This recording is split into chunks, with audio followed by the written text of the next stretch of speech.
नमस्कार, आपका स्वागत है। देखिए आज अपन बात करेंगे एकदम ज़ीरो लेवल से जो बच्चे पहली बार प्रार्थना पत्र लिखना सीख रहे हैं। क्या सीख रहे हैं? प्रार्थना पत्र। उनके लिए उनको प्रार्थना पत्र कैसे लिखना है और क्या कुछ करना है उसको लेकर इस वीडियो में बात करेंगे।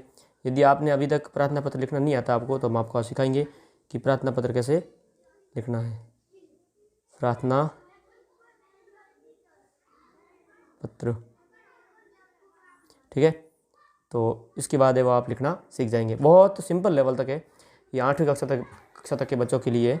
और यदि आप तक नहीं सीखे तो आप इस वीडियो के माध्यम से हिंदी में वो सीख सकते हैं, ठीक है। तो सबसे पहले आपको लिखना है सेवा में श्रीमान। क्या लिखना है? सेवा में, ठीक है। देखिए इस बात का खास ध्यान रखिए कि सबसे पहले इसको लिखना है सेवा में। इसके बाद देखिए जो चीज़ लिखी उसी तरीके से लिखनी। देखिए जिस तरह का अंतर गैप है बीच में, देखिए ये बीच में ये जो गैप है ये आपको छोड़नी है। ये लाइन एक है, इस लाइन को पूरी को सेवा में लिख के आपको खाली छोड़ देनी है। उसके बाद दूसरी लाइन इतनी खाली छोड़नी है और इसके बाद है वो आपको यहाँ लिखना श्रीमान प्रधानाध्यापक जी। देखिए फिर से पहली लाइन की शुरुआत में ही आपको लिखना है सेवा में। उसके बाद पूरी लाइन खाली छोड़नी है। दूसरी लाइन को स्टार्टिंग में इतना खाली छोड़ना है। उसके बाद लिखना श्रीमान प्रधानाध्यापक जी। उसके बाद तीसरी लाइन अपने विद्यालय का नाम, राजकीय प्राथमिक विद्यालय। देखिए हमारे विद्यालय का नाम है राजकीय प्राथमिक विद्यालय। आपके विद्यालय का नाम जैसे उदाहरण के लिए कलाम पब्लिक स्कूल है तो आप लिखोगे कलाम पब्लिक स्कूल, ठीक है। उसके बाद कहाँ पर स्थित है, जैसे हमारी ये भीलों की बस्ती गंगाश्रम में स्थित। आपकी स्कूल मान लो कि चौहटन बाड़मेर में है तो लिखोगे चौहटन बाड़मेर। मान लो आपकी ये जोधपुर में तो आप लिखोगे जोधपुर, ठीक है। तो जहाँ पर आपकी स्कूल है वो जगह है जो स्कूल की है वो यहाँ लिखनी है, ठीक है। उसके ऊपर स्कूल का नाम लिखना है। क्या लिखना है? स्कूल का नाम, ठीक है। उसके ऊपर आपके श्रीमान प्रधान। ये तो सब स्कूलों में सेम लिखना। पहली दो लाइन है तो पहली लाइन खाली इतनी लिखा, फिर खाली, फिर दूसरी लाइन सिस्टमेटिक तरीके से श्रीमान प्रधानाध्यापक जी। उसके बाद तीसरी लाइन में आपके विद्यालय का नाम, चौथी लाइन में आपका विद्यालय कहाँ पर स्थित है। तो ये तो होगी आपके पहली बात, ठीक है। इस तरह से आपको शुरुआत है वो करनी है, ठीक है, एप्लीकेशन में। उसके बाद है वो आपको जाना है दूसरी लाइन में। दूसरी बार क्या होगा? दूसरी बार में आपको है वो उसके बाद में आपको लिखना है श्री विषय। क्या लिखना है? विषय, कि आपका विषय क्या है, ठीक है। जैसे विषय आपको एक दिन की छुट्टी चाहिए। क्या चाहिए? एक दिन के अवकाश हेतु। अवकाश मतलब छुट्टी चाहिए, एक दिन के अवकाश हेतु। आपका विषय कुछ और भी हो सकता है। जैसे आपको टीसी चाहिए तो लिखोगे स्थानांतरण प्रमाण पत्र हेतु, ठीक है। उसी तरह से आपको 2 दिन का अवकाश चाहिए तो 2 दिन के अवकाश हेतु, ठीक है। जो विषय जो आपको चाहते हो, एप्लीकेशन जिस कारण लिखते हो उस कारण है वो आपको वो कारण यहाँ लिखना है। उसके बाद लिखना है महोदय। उसके बाद क्या लिखना है? महोदय, ठीक है। तो पहले विषय, उसके बाद उसके आगे लिखना है ये लाइन से, उसके बाद वो पूरी लाइन छोड़ देनी, उसके नीचे लिखना महोदय, ठीक है। और हर एक चीज़ का ध्यान रखना है कि कैसे चीज़ें लिखी हुई है, ठीक है। इन चीज़ों को ध्यान रखते हुए आपको वो आगे बढ़ना है, ठीक है। उसके बाद है वो तीसरा इंपॉर्टेंट पार्ट आता है वो। देखिए पहले 2 पार्ट आपको आने ज़रूरी है। पहले 2 पार्ट है वो आपको आने बहुत ज़रूरी है। सबसे पहले सेवा में श्रीमान प्रधानाध्यापक जी, राजकीय प्राथमिक विद्यालय बिलो की बस्ती। उसके बाद विषय क्या? एक दिन का अवकाश है तो उसके बाद लिखना महोदय जी। उसके बाद ये पार्ट है वो बीच का पार्ट है। देखिए सबसे ज़रूरी पार्ट होता है स्टार्टिंग वाला और एंड वाला, ये बीच का पार्ट है। इसमें तो आपको वो लिखना है कारण क्या है। देखिए यहाँ यही भाषा लिखना कोई ज़रूरी नहीं है। जैसे मैंने लिखा सविनय निवेदन है कि, आप इतना लिख सकते हैं।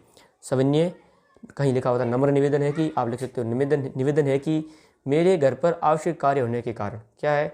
आपके घर पे बहुत आवश्यक कार्य है। यदि मान लो आपके घर पे आवश्यक कार्य नहीं है, आप बीमार हो तो लिख सकते हो कि निवेदन है कि मैं बुखार के मैं बीमार हूँ, इस कारण मैं एक दिन विद्यालय आ नहीं सकता हूँ, या मैं विद्यालय आने में असमर्थ हूँ। असमर्थ मतलब नहीं आ सकता हूँ, मैं एक दिन विद्यालय आने में असमर्थ हूँ। तो आप ऐसे लिख सकते हैं। जो भी कारण है वो लिखना है कि मेरे घर पे काम है इस कारण मैं एक दिन विद्यालय नहीं आ सकता हूँ, मैंने ये लिखा है। आप जैसे बीमार है तो लिख सकते हो कि मैं बीमारी के कारण एक दिन विद्यालय नहीं आ सकता हूँ, ठीक है। बुखार के कारण मैं एक दिन विद्यालय नहीं आ सकता हूँ, सीधी सी बात। उसके बाद लिखना है अतः मुझे एक दिन का अवकाश देने की कृपा कीजिए। और आप जैसे अवकाश नहीं चाहिए, आपको स्थानांतरण प्रमाण पत्र यानी टीसी चाहिए तो आप लिखोगे सविनय निवेदन है कि मैं किसी कार्यवश इस विद्यालय मेरे परिवार के साथ बाहर पढ़ता हूँ या कहीं और रहता हूँ, इस कारण मैं इस विद्यालय नहीं आ सकता हूँ, अतः मुझे एक स्थानांतरण प्रमाण पत्र देने की कृपा कीजिए, ठीक है, एक उदाहरण के लिए। लेकिन अपन लिख रहे छुट्टी के लिए तो लिखेंगे अतः मुझे एक दिन का अवकाश देने की कृपा कीजिए। यदि आपको एक दिन का नहीं 2 दिन का चाहिए तो लिखोगे अतः मुझे 2 दिन का अवकाश देने की कृपा कीजिए। तो आपको ऊपर ध्यान रखना पड़ेगा, एक दिन नहीं 2 दिन विद्यालय आने में असमर्थ हूँ, अतः मुझे 2 दिन का अवकाश देने की कृपा कीजिए। तो जो चीज़ है वो आपको मेंशन करनी है, वो चीज़ आपको लिखनी है। उसको लिखने के बाद आप है वो ये आपका दूसरा इम्पोर्टेंट पार्ट पूरा हो गया। अब आपका लास्ट और सबसे ज़रूरी पार्ट है वो है फिर उसके बाद लिख लेना धन्यवाद। क्या लिखना है? धन्यवाद। क्या लिखना है? धन्यवाद। धन्यवाद आपने लिख लिया। उसके बाद आपका आज्ञाकारी शिष्य, जो भी आपका नाम है, आपका आज्ञाकारी शिष्य, कई जगह भवदीय भी लिखा होता है, भवदीय तो भी सही है। आपका आज्ञाकारी शिष्य या शिष्या, जैसे आप लड़की है तो शिष्या, क्या लिखोगे? ये क्या आगे या शिष्या, ठीक है, तो वो लिखना आपको। उसके बाद आपका नाम क्या है? नाम विक्रम शिखावत लिखा हुआ है। आपका नाम कुछ और है, जैसे प्रवीण है तो लिख सकते हो प्रवीण, राणा, जो भी जो आपका नाम है वो आप लिख सकते हो। उसके बाद आपकी कक्षा लिखनी है, या 12वीं लिखी हुई है, लेकिन आपकी जो भी कक्षा है वो लिख सकते हो, 4वीं 5वीं पहली तीसरी, जो भी आपकी कक्षा है, 8वीं 10वीं जो भी है वो कक्षा लिखनी है। उसके बाद जिस दिन को आपको छुट्टी चाहिए उस दिन की तारीख मेंशन कर दो, 18 12 23, जैसे आज तारीख है मैंने लिखी है। यदि इसके बाद आप लेना चाहते हो जो तारीख है वो आप लिख सकते हो, 18 दिसंबर लिख रखा है, आप जो तारीख है वो लिख सकते हैं, ठीक है। तो इस तरह से आपको है वो सिस्टमेटिक तरीके से एप्लीकेशन लिखनी है, प्रार्थना पत्र लिखना है। देखिए प्रार्थना पत्र सिर्फ और सिर्फ लिखने के नंबर नहीं होते, उसको तरीके से लिखने के नंबर होते हैं, और यदि उसका लिखने का आपको तरीका आ जाता है तो आपके ये वो 8 5 जितने भी नंबर का होता है वो आप बहुत आसानी से आप वो प्राप्त कर सकते हैं। चलिए सबसे पहले अब क्या करते हैं, पूरी सिस्टमेटिक तरीके से आपको बताते हैं कि सब कुछ कैसे लिखना है। सबसे पहले लिखना सेवा में, उसके बाद श्रीमान अध्यापक जी, दूसरी लाइन में, तीसरी लाइन में लिखना आपके विद्यालय का नाम, चौथी लाइन में आपका विद्यालय कहाँ पर है वो। उसके बाद देखिए ये तरीका आप देखिए, ये जगह खाली छोड़ी हुई है तो जानबूझ के छोड़ी हुई है, पूरी व्यवस्थित तरीके से आपको बताया गया है।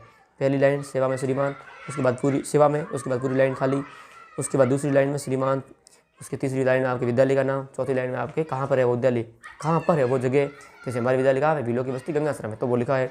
उसके बाद देखिए विषय, विषय क्या है, देखिए विषय लिखने का तरीका आप देख लीजिए। विषय क्या है, एक दिन की आपको छुट्टी चाहिए तो एक दिन का अवकाश है तो। उसके बाद महोदय, ठीक है, सविनय नम्र निवेदन है कि मेरे घर पर आवश्यक कार्य होने के कारण मैं एक दिन विद्यालय आने में असमर्थ रहूँगा, अतः मुझे एक दिन की अवकाश देने की कृपा कीजिए। उसके बाद लिखना धन्यवाद।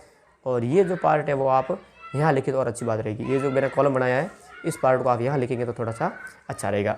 मेरे लिखने में थोड़ी सी त्रुटि रही है, बाकी इसको थोड़ा सा इधर खिसका दीजिए, ठीक है। इसको यहाँ लेके आइए, यहाँ लिख लीजिए आपका आज्ञाकारी शिष्य, आपका नाम, आपकी कक्षा और आज की दिनांक।